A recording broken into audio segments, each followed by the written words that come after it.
after you've done that, you just put this aside for a moment till we finish working on our outer. I'm going to put my connector tabs in first before I do any more with this, and I'm going to place them 1.5 inches down, sorry, 2 inches down. Where's my pen? So 2 inches down, 1.5 inches in,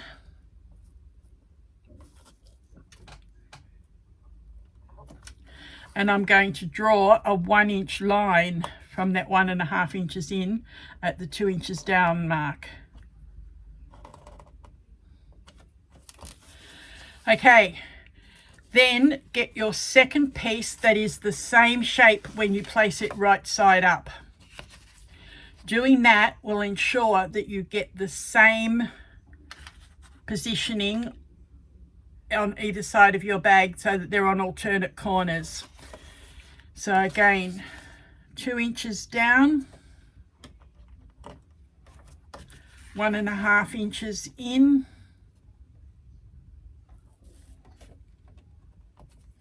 and draw a 1 inch cutting line. I'm going to go away and use a little craft knife to cut that 1 inch line. I am then going to poke my two connectors down and attach them how we did it in our samples at the beginning of our tutorial, and I will come back once I've riveted those in place. All right, while I was doing that, I found the other piece of the pattern, and it does have the placement marked on there. Those measurements I gave you will actually bring it right through the middle of that placement box for the 1 inch cut. If you're sewing them on, then there's the placement for stitching. Basically just wherever it looks right to you, but that is the guide that's on the pattern. I have placed rivets in, so they go right through to the back. I've done that row of stitching to help stabilize it there, and it will not pull out. So that's those. Now what you need is your other two back pieces, sorry, your other two outer pieces. And you are going to place right sides to right sides, pairing those two up with the two that don't have a strap connector on them. You are going to do a 3/8 inch seam down the middle.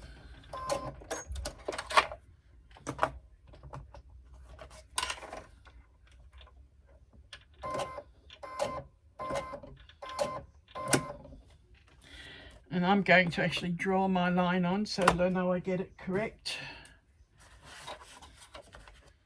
Use the longer ruler, it fits better. So on one of the pieces, you don't need to mark all of them, so just the two that you're going to be sewing from the side of. Mark a 3/8 inch seam down that straight edge. And do the same on this one. So a 3/8 inch seam.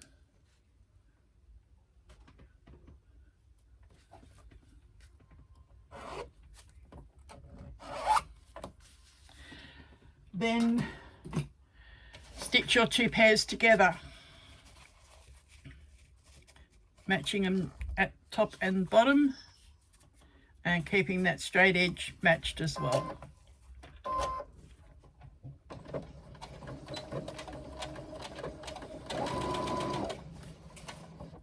Now, if you are using leather, a tip for you, make sure that you glue these two seams open once you've stitched them before you do your top stitching. It will actually help keep it as not neater on the outside.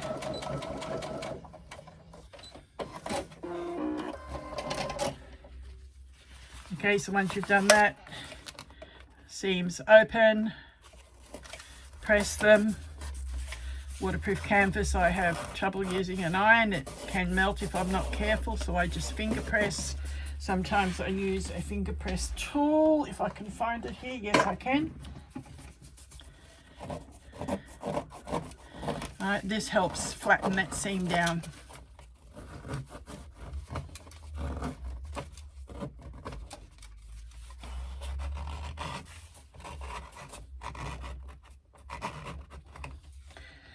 Once you've done that and they're open, you can top stitch either side of that seam. Do that on both pieces and come back. Alright, now that we've top stitched it and added our rivets, we also make sure that at this stage we add on our handmade badge. You can use a metal badge, a cloth badge, leather badge, whatever you want. These are actually craft text that I've printed on. I've printed handmade on some, and the label I put on my pocket was my business logo, and I've printed that on with the printer as well. Okay, next step is adding our zip. If you find it easier, you can leave your zip pulls off at this stage and then add them in shortly, but it doesn't bother me trying to sew around zips. I just move the things back and forward.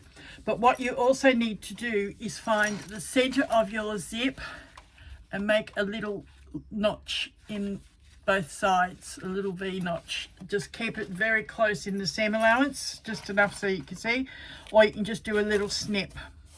You will line up, then you put double-sided tape on your zip. I will do that and come back. Okay, now that we've put the zipper tape onto, the double-sided tape onto our zipper tape, what I've done is I've cut my tape right at the center there where that little notch is, to make it easier that I've only got to pull one side at a time. And match up that little notch with your center seam here at the top, and then ease that zipper tape around the edge of the front of your bag, or the back, whichever one you've picked up.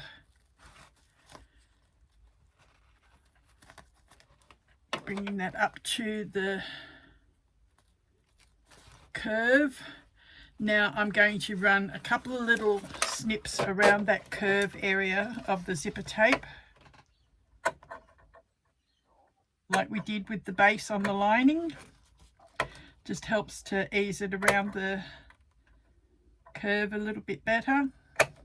Keep it within the width of the double-sided tape so that you're still within your seam allowance, and then gently ease and spread that around. Just makes it easier to put around the curve of the bag. Probably one more snip there.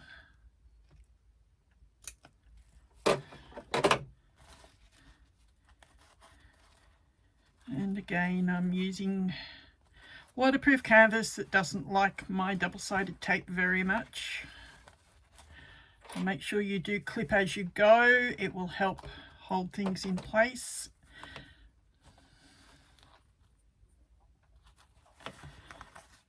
Once you're down past that curve, you can just keep going down the straight. No more snips.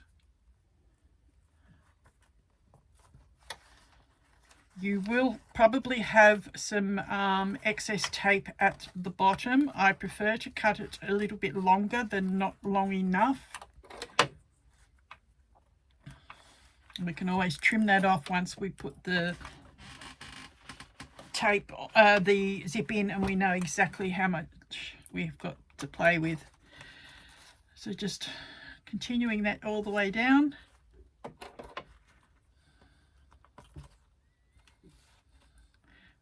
I'm just going to break the paper of the tape there. I'm not going to keep exposing it.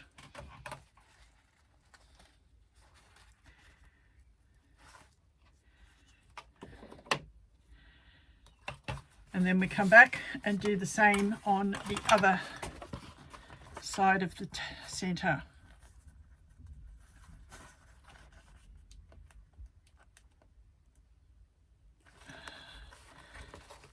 My fingers aren't playing real well today. There we go.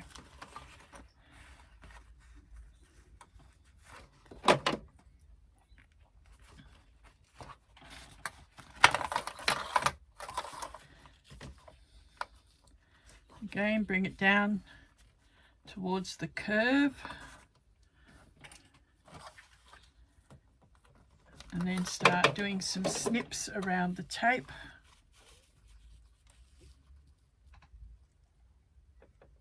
Making sure you don't cut too far. Stay within your seam allowance. If you cut past the double-sided tape, you know you've cut too far. And again, ease that around the curve. Little snips will help you to fan it out.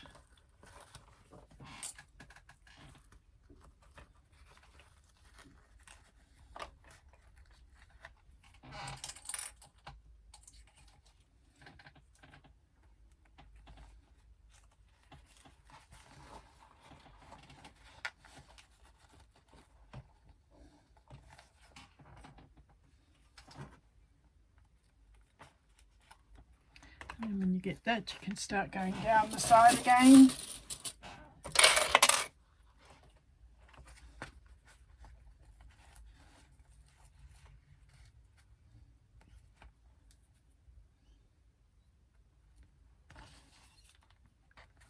Same as we did for the other side, just keep going down till we reach the bottom.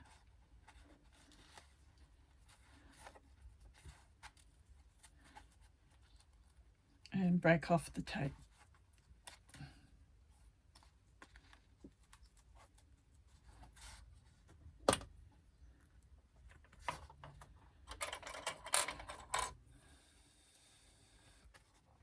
Now that we've got that attached to the outside of the bag, we can come along with our zipper foot and we can stitch that side of the zipper tape in place, and then repeat the same for the other side of the tape with the other piece of your outer bag.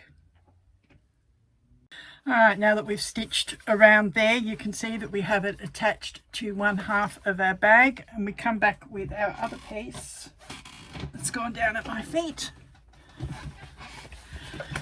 And again, we come back and line up that center mark again. And start peeling away the tape and doing exactly the same as we did before till we get all the way down.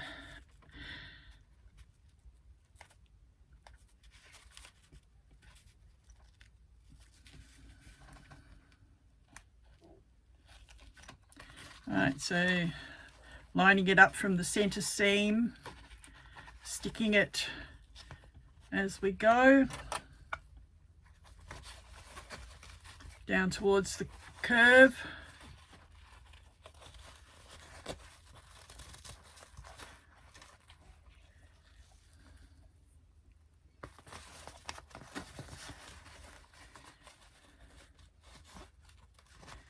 As you get down here, you can then start doing your snips again.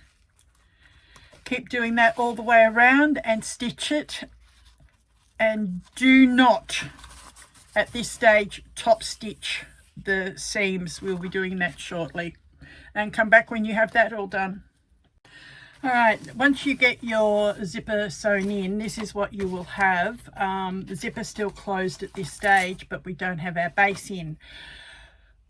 Pattern says if you wish you can trim your zip at this stage, but I have since found out if we leave a little bit still overhanging, it's easier to get a neater finish on your base afterwards if the zip hasn't been trimmed as yet. It just gives you that little bit of play room to allow for any little slippages. In the pattern, I mentioned that if you are using a leather stamp, now is the time to make sure that it has already been applied to your base. That is my leather stamp on the base of my leather bag. It's basically my logo. It's a stamp that presses into the leather. So if you're not sure what it is, that's it. We are now going to also put our base in, but there was a tester tip at this stage. if you don't have an industrial machine and you are doing this just on a domestic, they suggested that you do your top stitching at this point and then hand sew your lining in later on. But if you're doing an industrial, don't top stitch just yet, because we will top stitch as we put the lining in. Do it as like a drop-in lining. So go ahead, open up your zipper, but make sure you don't go all the way, because you don't want your zipper pulls to come off at this stage, because you won't get them back on after this. Then you need your base piece, which is just a little, there it is. And like we did with our lining, find the center. I'm just going to put a little mark on that with on the wrong side with a pen, so that I can line up. I'll just put a little crease so that I could see where it was. And again, a little crease, and mark it with the pen. They're the marks that will line up with our center of our body. Then find the center of the short sides. Again, a little crease. And again, a little crease.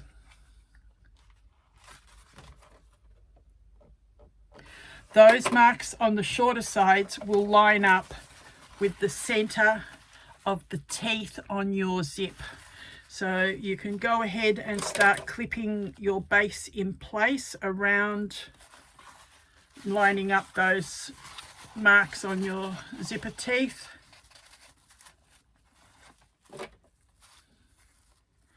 Keeping your zipper seams flat and pushed towards the center of the body, away from the zipper teeth. That will help keep even stitching as we put everything in later on. And again, little snips here at the corners so that you can get that around, lining up again the center here with your center seam.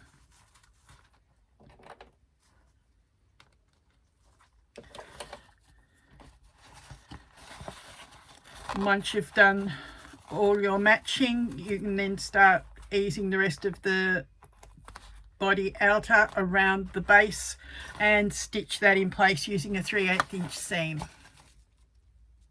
Okay, a little tip for you, so that you're not trying to maneuver around 101 little clips in a small area.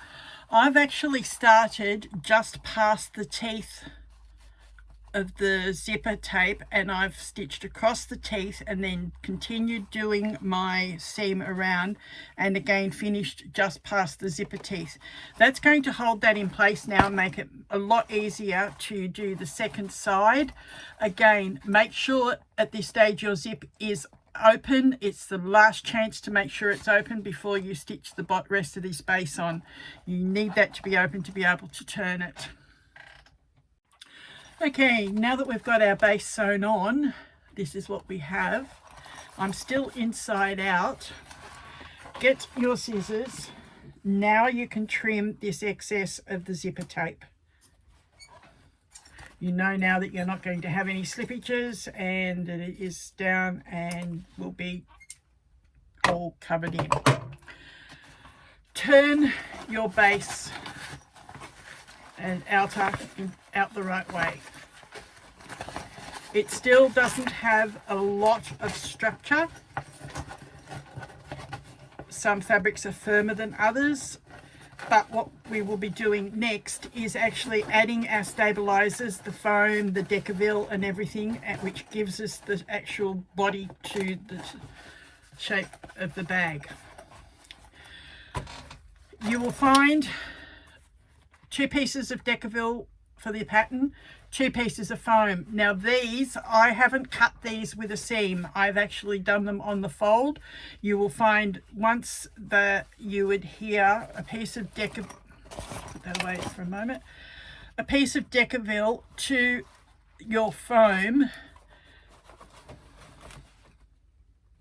that will give you a little bit more structure on the foam. Do that to both pieces, and on your base it has one heavy stabilizer, one Decaville, and one foam. Now, normally I use a plastic stabilizer, but I'm trying something in this one to see how it goes, in that I'm using heavy Decaville as well as the light Decaville and the foam. So go ahead and prepare these according to what the pattern says, adding your Decaville light onto your foam pieces and fusing them. Then this one, mark where your bag feet are going to go and mark it on your foam and other Decaville piece. Now notice I have put an arrow on both of those so that I know what lines up with my holes for the feet. I've even put the arrow on the foam, so all three need to have that go the same way so that we know that that's where those bag feet holes are going to line up. I haven't put the holes in the bottom of the bag as yet. We will do that later when we put this all together. So go ahead, make sure you've got all this now fused together, your 2 foam, 2 Decaville and your base pieces, and then come back and we'll finish the assembly of the bag. All right, we have our foam and Decaville assemblies done. You've got 2 body pieces and your base. Now what you will do is, working with your base first, you are going to put this in and line it up inside your seam allowances on the inside of your bag. This will give you your firm base.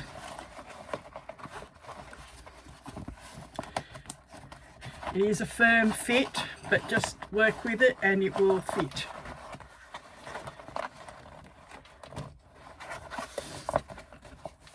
Then your holes that you've marked before, you will go away and punch those holes into through the base of your bag, put your bag feet in, and then come back and we will do the rest of the foam.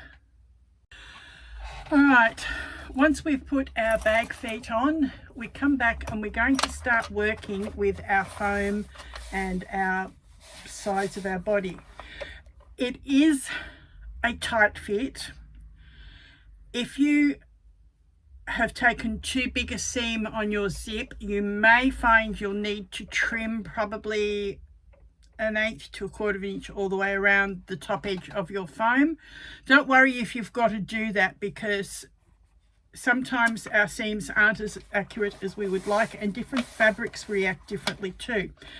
I've already put the one already into the side here, and I use a temporary spray like 505 or something similar to that, and I spray this side of the foam that is going against the body. Then I fold it in half so that I get the center,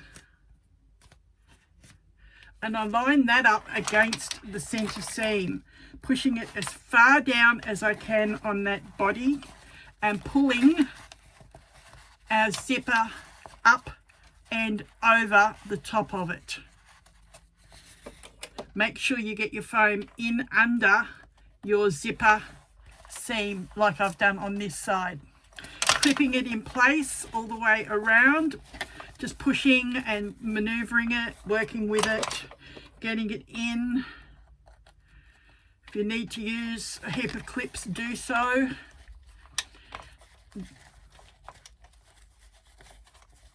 We need to get this as neat as we can so that we can then come in and do our top stitching, and that's why we need to have this zipper area over the top of the foam. The foam has to go underneath it. So just working it, pushing it, putting it where it needs to be.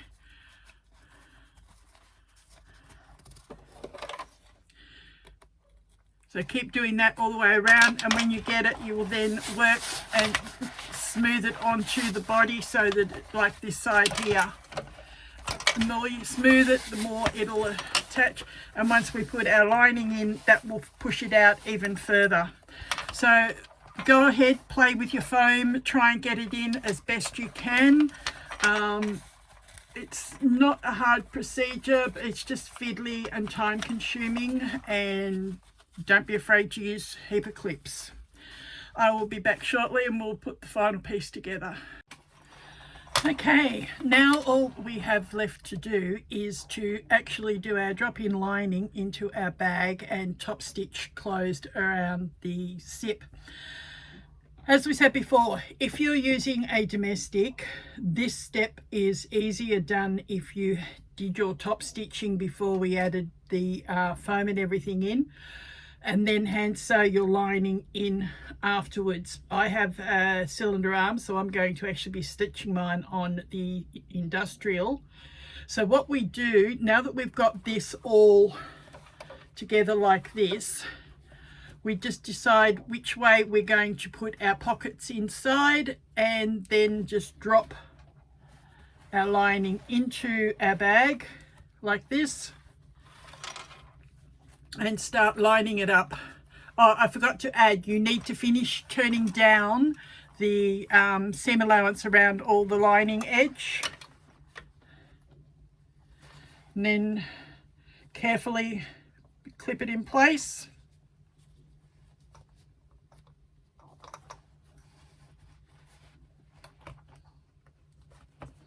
It's just a matter of, as you get to each clip, just opening the clip and clipping it.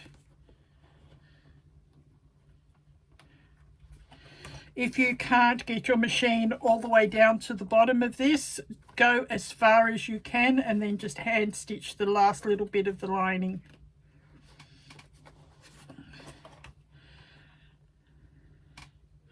I find too that when you get down the bottom, if you can close your zip a little bit and work around the zip, then you get as far down as you can.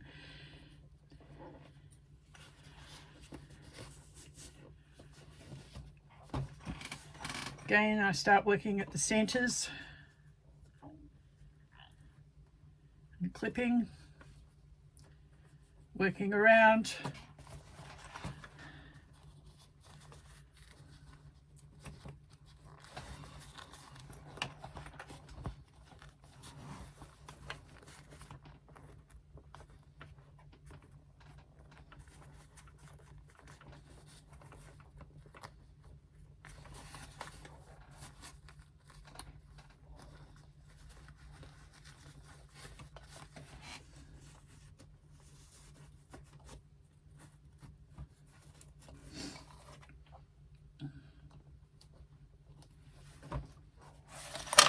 Okay, so go ahead and finish clipping that all the way around. I'm going to actually stitch off camera because I don't have the camera set up at the industrial, and there'll be a link below to the Facebook group. I will put a finished picture of this up on the Facebook group page, and share your makes with us, and any other questions, don't hesitate to ask on the group. If I can't help, I'm sure there'll be someone there that has made it and can help you. Once I see, then I will come and help. Good luck and happy making of the Batehaven. Thank you. Okay, I decided to quickly just jump back on and show you the completed bag. I haven't put my strap on as yet because I still haven't done the rivets on that, but you can see how nice and firm this is now that you've added foam and Decaville and everything. And you have the inside with your phone pocket, your separated pocket and your zipper pocket. Okay, please show me yours on the Facebook group and I look forward to seeing them. Thank you.